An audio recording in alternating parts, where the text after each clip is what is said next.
भिडियोमा देखाएको छ कि चुलाको बर्नरमा कोलगेटलाई लगायो, लगाइसकेपछि त्यसलाई एउटा भाँडामा हाल्यो, हालिसकेपछि त्यसको माथि कोल्ड ड्रिङ्क हाल्यो, कोल्ड ड्रिङ्क हालिसकेपछि त्यसलाई 5 मिनेटसम्म राख्यो। 5 मिनेटपछि हेर्दा त वाट, यो त एकदमै नयाँ जस्तै भएको छ। के यो ह्याक साँच्चै काम गर्छ त? ल साथीहरु, हामी पनि ट्राई गर्छौं है। ल साथीहरु, यसलाई ट्राई गर्नको लागि मैले पनि ल्याइसकेको छु कोल्ड ड्रिङ्क, यो चुलाको बर्नर अनि यो कोलगेट। ल हेरौँ है साथीहरु, यो ह्याक साँच्चै काम गर्छ कि नै। सबैभन्दा पहिला हामी यो चुलाको बर्नरमा चाहिँ यो कोलगेटलाई लगाउँछौं।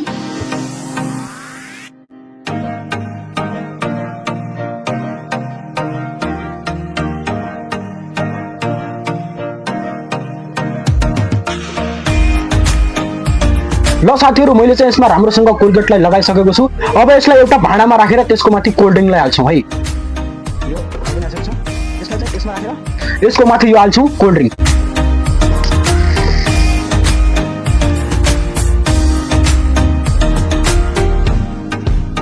ल साथीहरु, मैले चाहिँ यसमा राम्रोसँग हालिसकेको छु कोल्ड ड्रिङ्कलाई पनि। अब चाहिँ यसले काम गर्न सुरु गरिसक्यो साथीहरु। अब यसलाई हामी 5 मिनेटका लागि राख्छौं। हेर्छौं अब हामी यसलाई 5 मिनेटपछि है। फाइनली साथीहरु 5 मिनेट कम्प्लिट भइसकेको छ। अब हामी यसलाई हेरौँ है, के यसले साँच्चै काम गर्यो त?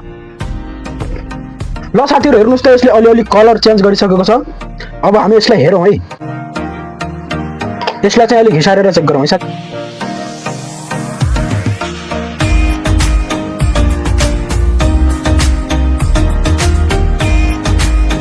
हेर्नुस् त साथीहरु, यसले केही पनि काम गरेको छैन। यो चाहिँ फ्याक हो है साथीहरु। जस्ताको त्यस्तै चाहिँ केही पनि काम गरेको छैन। खाली यस्तो भिडियो बनाएर बेवकुफ बनाउँछन् साथीहरु।